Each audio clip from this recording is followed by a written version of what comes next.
Alright guys, so The Boys Season 5 Episode 4 has been released on Prime Video, and in my opinion, this has been the best episode yet this entire season. Now we are here today to do our review, our recap, and our breakdown for Season 5 Episode 4 titled King of Hell, and let's just go ahead and get right into that. So we begin this episode with Homelander and Soldier Boy. Homelander smells firecracker all over Soldier Boy. We're aware that they slept together in the last episode, and now Homelander has become aware of it, but quite honestly he doesn't really seem to care. He's never cared for Firecracker that much outside of being like some sort of mother figure to replace his last mother figure for him. And so we move into, our next important event that took place in this scene. And I thought this was hilarious because Homelander is going fully in on him believing that he is the Messiah, that he is the next God that has come to Earth to, I don't know, save the heathens or whatever you'd like to call it. He believes that he is truly like a biblical figure now.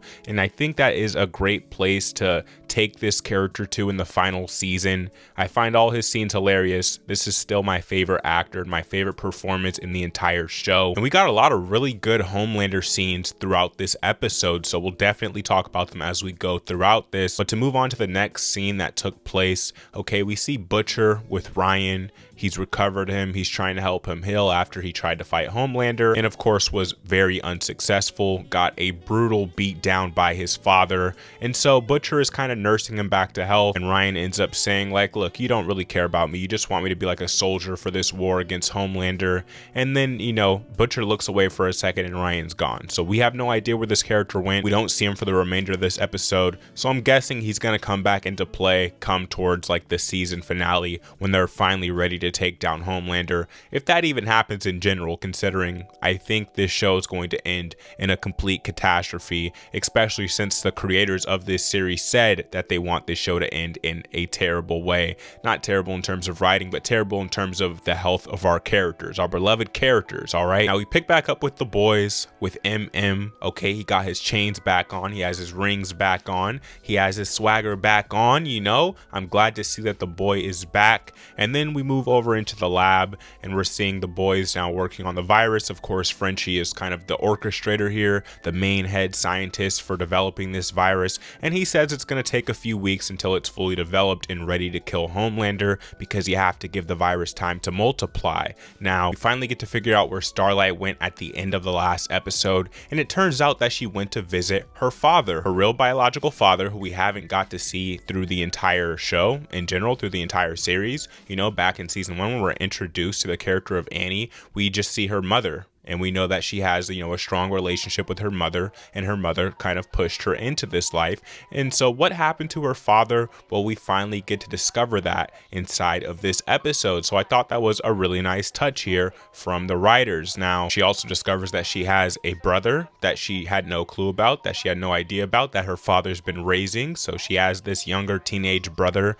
And, we'll discuss more about these characters later on once their scenes come into play. But that's for the most part what we got to see for the reintroduction back into Starlight. Now we move over into Sister Sage and Soldier Boy. Okay, Sister Sage summons Soldier Boy. She has to tell him some information. We get a hilarious scene because, of course, this guy comes from a different time period, in a time period in the United States where he would have never had to take orders from a black person at that point in time. Well, now he sort of has to because Sister Sage has such an important role at Vought right now. So you get some nice banter between them. She pretty much plants the seed inside of his head that Homelander has found where the V1 is and that he's off to get it and that he wants Soldier Boy to come with him, which we end up seeing take place later in this episode. Now, this is where we find out about Fort Harmony because this is where the V1 is. So the boys are headed to Fort Harmony and Homelander and Soldier Boy are headed to Fort Harmony also. So we know that, they're eventually going to run into each other there and we're going to get some glorious scenes between them. And you're sort of just sitting in anticipation for that moment to happen through a lot of this episode. Now, as the boys make their adventure towards Fort Harmony, they're seeing corpses left and right, just rotting corpses all over the place. We're like, what's going on here? Okay, what type of place are they going to where there's just a trail of bodies that have been there for a very long time, it looks like, leading up to this place? We find out what that mystery is later in this episode, but not before we get a hilarious scene between the Deep and Black Noir. Of course, we had to make an appearance with these two characters inside of this episode. So they're hosting their podcast, right? Their Fresh and Fit parody podcast. They're going back and forth, but also we finally see what Black Noir looks like underneath the mask. So we get to see his real face. He's complaining to the deep. He's like, you know how hard it is to keep up this mime act, to not speak at all this entire time and to just walk around with a mask on 24/7 when talking is the main thing that I do. And he's complaining to the deep about betraying him over Stan Edgar. Of course, we knew this would come back into play because he wanted more favor with Homelander, so he betrayed his boy Black Noir,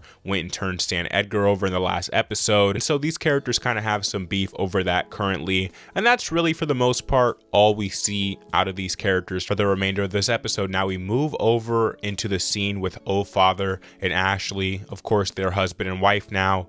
They're having some freaky ass scene, right? I'm glad that they didn't show us anything. They just hint that something happens by the time we pick back up with these characters.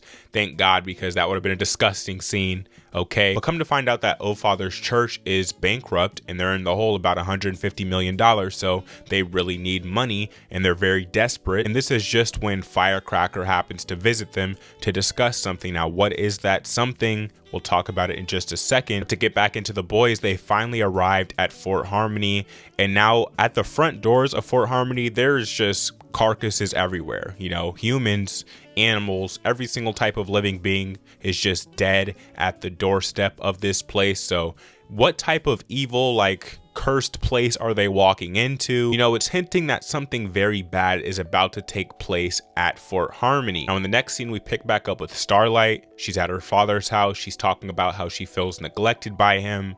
You know, she wants to know the story of what happened. His wife is offering her a hot meal, you know, a shower, things like that, doing motherly things. So Starlight obliges. She takes them up on their offer. And then in the next scene, we finally discover what Firecracker wanted to talk about with Father and Ashley, and that's that she pretty much wanted to bring them into her brainstorming crew about how they're going to present Homelander to the world as the new Messiah and what miracles they're going to have him perform. So they have this whole think group trying to figure out a way to present Homelander to the world. Now, as we see Homelander and Soldier Boy still walking to Fort Harmony, just riffing off on each other, we get a hilarious scene there. The boys at Fort Harmony, they find a blueprint. They kind of have an idea of a secret lab there, and where they can find the V1 is inside of this secret lab. So they're coming up with a plot to get to this lab, and that's when the aggression starts to start. Okay, we see them start acting out towards each other, start saying hurtful things towards each other, which we're kind of used to them doing, but it seems like it's on an entirely different level here in this scene. So it's beginning to add to like the psychological nature of this place, and we're starting to ask, okay, what is going on with Fort Harmony? What is causing this? Our characters are now arguing, they're bickering, they're going back and forth with each other. But what's really weird about this scene is that Frenchie seems to be the only one that this isn't affecting. So why is that happening? You know, they're kind of leaving the audience in suspense. We don't really know just yet. And I thought this was a great way to not only build suspense and anticipation throughout the episode, but to really get into like that psychological thriller type of feel. And I really love how deep this episode dived into that genre. Now, moving back into Starlight and her father, we finally see them talking and discussing things. She's asking questions about the Homelander sign that he has out front, which says, "In this house, we believe in Homelander," which, by the way, I believe that was like the working title for this episode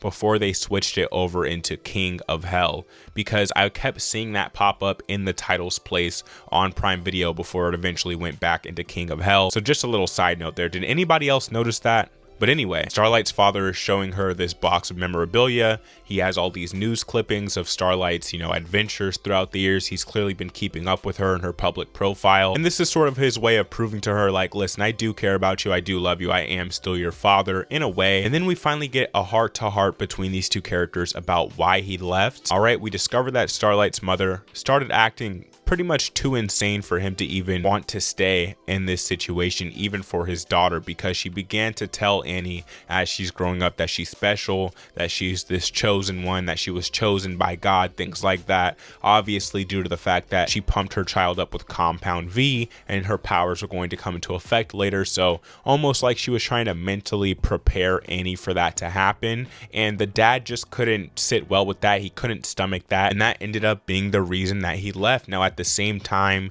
Starlight ended up leaving Huey, who she says like is her heart in human form, pretty much. A very sweet sentiment out of Starlight. And that's when the dad tells Starlight, like, listen, you have to go back to him. You can't abandon him. If you truly love this person, make sure you go back to him. So I thought that was a great scene there, and we got some more character depth out of Annie, which is always good. Now back in Fort Harmony with the boys, we see them start to hypothesize why their aggression is suddenly ramping up towards each other. They have the idea that maybe the V1 leaked out here and someone who shouldn't have got it maybe did, and maybe it leaked to like the plants in the area, so the toxins are increasing. And I thought that was an interesting idea, but come to find out that's not exactly what is going on. And while this is happening, they discover that Homelander has arrived at Fort Harmony, so they start making their preparations for that confrontation. Now picking back up with Starlight, she ends up going to her brother's room. She's trying to have a heart-to-heart with him, trying to talk to him, trying to reason with him, because he seems to not like her at all due to all the propaganda that he's been seeing, like on TikTok, things like that. And we end up discovering that her brother's name is Mason. Now while walking into Mason's room,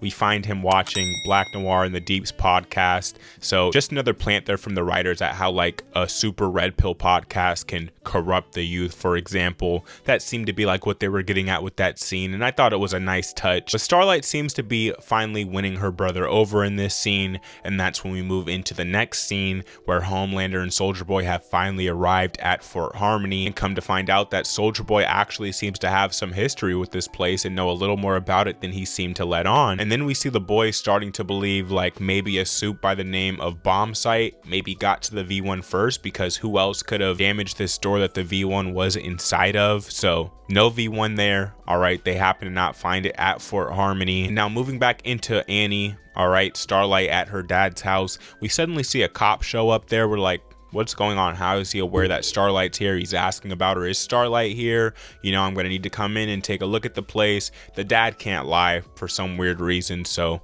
he just tells the truth. He invites him in. We get this whole argument scene there about he's trying to defend like his daughter's honor and say that she isn't this bad, you know, evil person that the propaganda has been leading the cop to believe. He doesn't want to take the chance because he's like, listen, it's going to be me going to those freedom camps if I don't end up reporting this, so I sort of have to do this. But eventually they reason to this cop, and he says, listen, you have 1 hour, get her out of here within that hour, but if you don't, I'll be back here to make that report and to do what I need to do. So I thought that was a sweet scene there. You know, he's like I guess he sits next to him at church, sits next to the father at church, so that's why he kind of gave him a pass there. That's his boy, and they end up convincing him to leave. Now we move back over into the boys at Fort Harmony, and their argument is full blown now. All right, they're to the point where they're fighting each other. They're at each other's necks. They're trying to kill each other. And while this is happening, they're slamming each other all around the room. We're like, Homelander has to be able to hear this, right?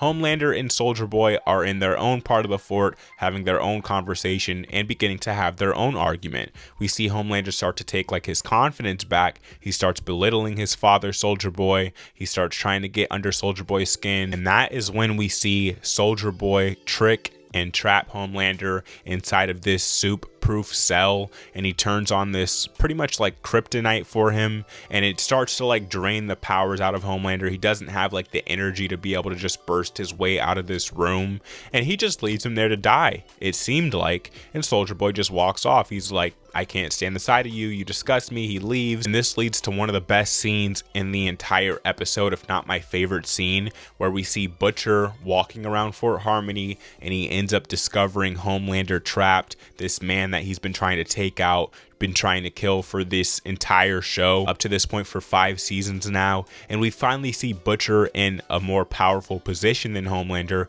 while speaking to him. So Butcher's just getting at him, just getting under his skin, just belittling him. And he seems to be getting off on the fact that Homelander is suffering in front of him and seemingly dying, and he's just having the time of his life as he is watching this happen. And that's when we get this monologue from Homelander about how Butcher has not discovered the virus yet. He knows that he doesn't have the virus because he's like, you would have used it by now if you had it. This is the perfect opportunity. So I know for a fact that you don't have the Supe virus to be able to kill me. And in this moment, even though Homelander is as weak as we've ever seen him physically, he is like more mentally powerful than we've ever seen him at the same time. And he seems to have like more belief in himself and in the fact that he is this god god, this messiah that is going to be immortal and is going to live forever. And I just love how evil Homelander came across inside of this scene. It was a brilliant performance here, and it is just why I watched this series. Now, as the boys are at each other's throats trying their best to kill each other,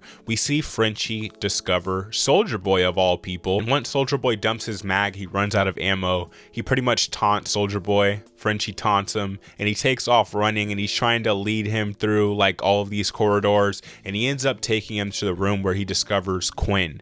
Now, what is Quinn and who is Quinn? Quinn is this Supe who seems to be rooted into this place, okay? He's still alive. He's been there for God knows how long, probably decades at this point, and he's just stuck inside of this wall, but he has like roots going out of him like he's a plant, and he's just rooted into every single place in Fort Harmony. And come to find out, this is where the toxin is coming from. It's coming from like the hate inside of Quinn's heart, and this is what has been influencing every single living thing that gets near this place to go at each other's throats and try to kill each other. And this is why there's so many carcasses leading up to this building essentially. Now, it turns out Soldier Boy knows this person. All right, this was one of the original people that was experimented on with Soldier Boy for the V1, and Frenchie's trying to convince Soldier Boy to kill this guy, but Soldier Boy doesn't want to. He seems like almost sad at the fact that this person is still alive here for some reason, and that's when Frenchie goes full force into this psychological attack at Soldier Boy.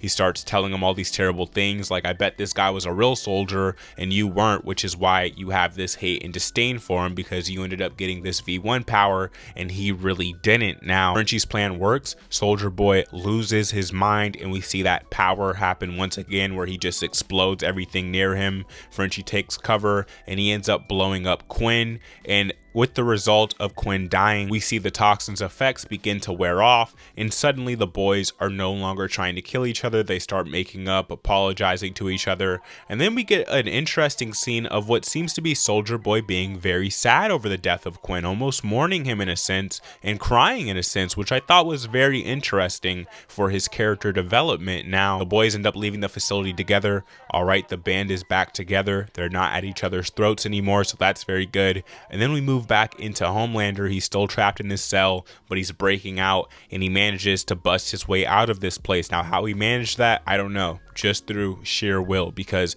like I said, it seemed like this was his form of kryptonite, but he does make it out of this place, and he looks horrible. He looks sick. He looks like he's dying in the face. And then we see him go find Soldier Boy, and that's when Homelander recovers. He seems to have healed up by the time that he's found Soldier Boy, and those red evil laser eyes light up. He's ready to just put them right through Soldier Boy's skull, but then he notices that Soldier Boy is sad, and that Soldier Boy seems to be crying. He's like, are you crying? And it's almost like he just viewed Soldier Boy as pathetic at this point in time, so he just turns and just leaves, and that's pretty much the rest we see of these characters for the rest of the episode. Now, moving over back into the boys, right, we see Frenchie and Kimiko. They're starting to make up because Kimiko was telling him, you know, horrible, disgusting things as she was under the effect of the toxins. And we know, just like alcohol, that it can end up leading to the truth, the ugly truth that you've been trying to think and hold back in the very back of your mind. So we pretty much get a scene where Frenchie's like, okay, I understand, you know, I'm not going to be able to change, and Kimiko wants to change but doesn't really want to change him. And so it seemed like these characters were going to break up here, which was kind of sad, very sad. That's where we leave off, with sort of a cliffhanger of these characters about to break up, and then to move over into the next scene and see what's happening with the rest of the boys. We see Starlight finally make her way back to Huey. She came back, she listened to her father's advice, so I thought that was a sweet scene there. These characters finally get to make up and realize how much they value each other, kind of the opposite of what just happened with Kimiko and Frenchie. And then we get probably my favorite character reunion between MM and Butcher, where they made up too, and MM straight up tells Butcher, like, listen, everything I said under the toxins, I wholeheartedly believe every single terrible thing that I told you. And Butcher's like, do we have some sort of problem? And he's like, no, we're cool, bro. Like, we're bros. At the end of the day, they're best friends at the end of the day, right? So I thought that was a sweet scene there. It's like, all right, we're back in the game. And then to move over into the final scene, they turn on a broadcast where they see Father in his brand new church. Okay, their idea that they hypothesized has finally come to life in that brainstorming room. And we see him open up the Democratic Church of America,